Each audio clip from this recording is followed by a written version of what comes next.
اسم تو چیه؟ اسمت؟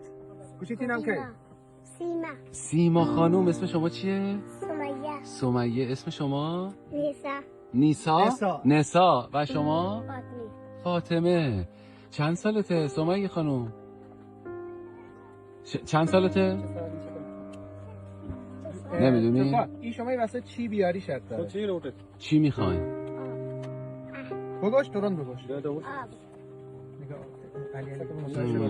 میگم چی براتون بیاره؟ میگن آب میخواین. تو شما چی لوتی شما بیاره؟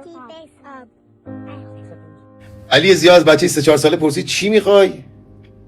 من تو دلم گفتم الان میگه عروسک. گفت آب. خیلی دردناکه دغدغه یه بچه توی سن و سال آب باشه. اینا بچه های سیستان و بلوچستان نه بیرون از کشورن نه مال کشور